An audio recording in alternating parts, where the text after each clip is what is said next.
नमस्कार, आप देख रहे हैं न्यूज 9 भारत और मैं हूं आपके साथ अशोक चौहान। देश और दुनिया की तमाम खबरों पर आइए डालते हैं एक नजर। अखिल भारतीय कांग्रेस के निर्देशानुसार उत्तर प्रदेश में चल रहे संगठन सृजन अभियान के अंतर्गत आजमगढ़ में बतौर पर्यवेक्षक कर्नाटक सरकार के दर्जा प्राप्त राज्य मंत्री शाकिर सनादी, उत्तर प्रदेश कांग्रेस सेवा दल के अध्यक्ष डॉक्टर प्रमोद पांडे, उत्तर प्रदेश शिक्षक कांग्रेस के अध्यक्ष अमित राय और पूर्वी उत्तर प्रदेश में ऑब्जर्वर के तौर पर काम कर रहे ब्रजेश सिंह डाट के निर्देशन में ब्लॉक स्तरीय बैठक में जनपद कांग्रेस को मजबूत करने का सतत प्रयास जारी है। इसी क्रम में जिला कांग्रेस कमेटी के अध्यक्ष पद पर नामांकन दाखिल करते हुए उत्तर प्रदेश कांग्रेस के पूर्व प्रवक्ता आशुतोष द्विवेदी ने कहा कि संगठन से जन अभियान उत्तर प्रदेश में कांग्रेस को मजबूत करने की दिशा में उठाया गया महत्वपूर्ण कदम है। कांग्रेस के प्रत्येक देवतुल्य कार्यकर्ताओं की राय के आधार पर जिला कांग्रेस अध्यक्ष की जिम्मेदारी जिस कांग्रेस कार्यकर्ता को सौंपी जाएगी उसके साथ कंधे से कंधा मिलाकर काम किया जाएगा। इसी कड़ी में श्री द्विवेदी ने अध्यक्ष जिला कांग्रेस कमेटी पद के लिए अपना नामांकन दाखिल किया। उन्होंने महात्मा गांधी के चित्र पर माल्यार्पण कर अपना आवेदन भरा और निजामाबाद विधानसभा की बैठक में पर्यवेक्षक को सौंपा।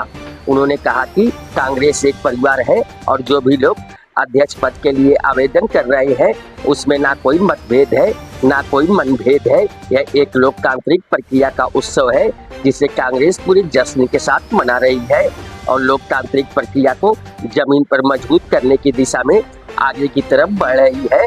न्यूज 9 भारत के लिए आजमगढ़ से अमित खरवाल की रिपोर्ट।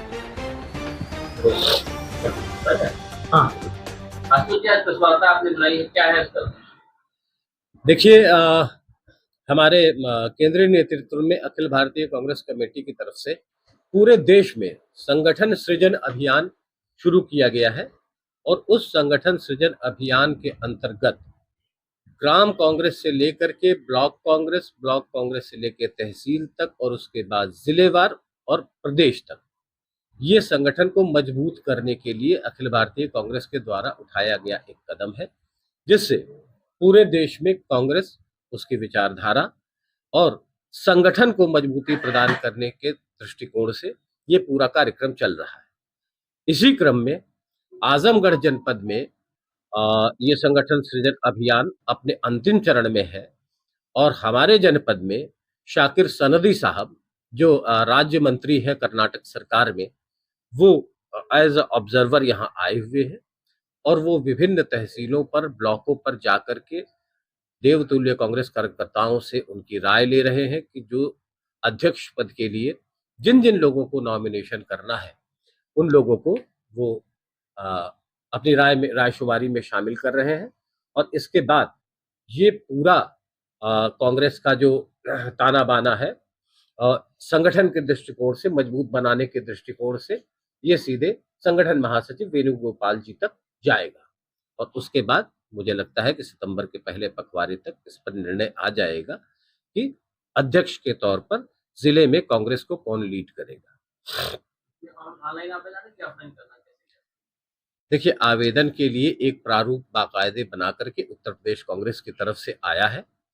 उस आवेदन को भर करके जमा करना है हार्ड कॉपी में, किंतु पीडीएफ फॉर्मेट में ये आवेदन उसी दिन जिस दिन कोई आवेदक आवेदन करता है वो आवेदन दिल्ली के लिए भेज दिया जाता है। संभवतः 2 तारीख को इस पर कुछ चर्चा होगी। जो उत्तर प्रदेश कांग्रेस के प्रभारी हैं और जो उत्तर प्रदेश कांग्रेस के अध्यक्ष हैं संगठन महासचिव वेणुगोपाल जी हैं, वो सब लोग मिलकर इस पर फैसला करेंगे।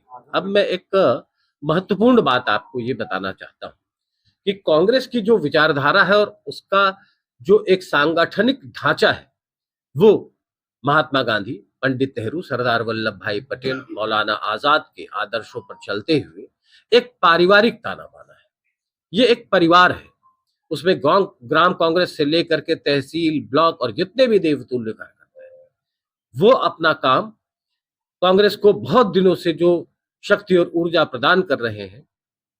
लोकतांत्रिक ढांचे में कांग्रेस में हमेशा इस बात की हिमायत है कि हम लोकतंत्र को मजबूत करेंगे, दल के अंदर भी, दल के बाहर आप जैसा कि देश में देख रहे हैं, लोकतांत्रिक प्रक्रियाओं का जिस प्रकार हनन हो रहा है, संवैधानिक प्रक्रियाओं का जिस प्रकार हनन हो रहा है, तो ऐसे में लोकतंत्र तो अंदर से जो आता है, उसमें कांग्रेस बहुत मजबूती से अपने लोकतांत्रिक ढांचे को मजबूत कर रही है। उसी की ये प्रक्रिया है। एक बात नंबर 2 ये है कि जो पारिवारिक पृष्ठभूमि है कांग्रेस की, उसमें मैं नामांकन कर रहा हूं, हमारे कांग्रेस का कोई भी नेता जो आवेदन कर रहा है, उसके बीच ना तो कोई मतभेद है, ना कोई मनभेद है। हम लोग सभी इसे एक उत्सव के तौर पर और अपने अपने कर्तव्यों की जिम्मेदारी को अपने कंधों पे लेते हुए हम अपनी बात राष्ट्रीय नेतृत्व तक अपने आवेदन से पहुंचाना चाहते हैं। आने वाले वक्त में मुझे लगता है कि जिस किसी को भी कांग्रेस का राष्ट्रीय नेतृत्व जनपद के अध्यक्ष के तौर पर जिला कांग्रेस कमेटी को आगे बढ़ाने की जिम्मेदारी सौंपेगा, मैं समझता हूं कि सारे लोग उससे कंधे से कंधा मिला करके, जैसा हमेशा होता रहा है, आगे भी उसी परंपरा को हम आगे बढ़ाते रहेंगे। जैसे अगर मान लीजिए पार्टी आपको जिम्मेदारी देती है, तो क्या रोडमैप है यहाँ कांग्रेस के से प्रोजेक्ट करने के लिए? देखिए, कांग्रेस में मैं अपने बारे में पहले ये बता दूं, और ढेर सारे जो कांग्रेस के लोग काम करते हैं पार्टी के लिए, उनकी भी एक लंबी उम्र है। मैंने सन 1986 में NSUI में जनरल सेक्रेटरी के तौर पर ज्वाइन किया था। आज 40 वर्ष हो गए। यूथ कांग्रेस में जनरल सेक्रेटरी रहा, जिला कांग्रेस कमेटी में कोषाध्यक्ष भी रहा, और 3 टर्म विभिन्न जिला अध्यक्षों के महती और जिम्मेदारी पूर्ण जो उनका ओहदा था, उसमें हम लोगों ने 3 टर्म बतौर महामंत्री काम किया है। इसी कड़ी में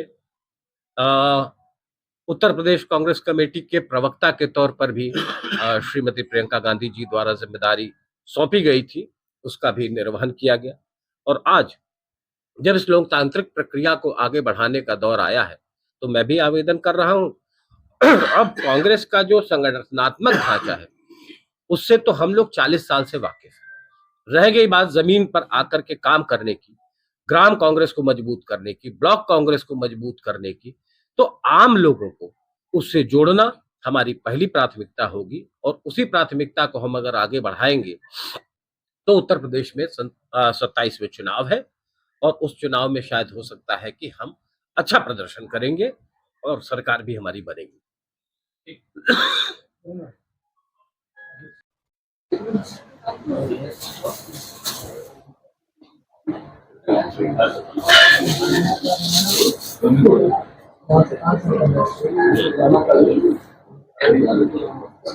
यहाँ खबरों का सिलसिला कभी नहीं थमता। सिर्फ और सिर्फ बने रहिए न्यूज़ 9 भारत पर।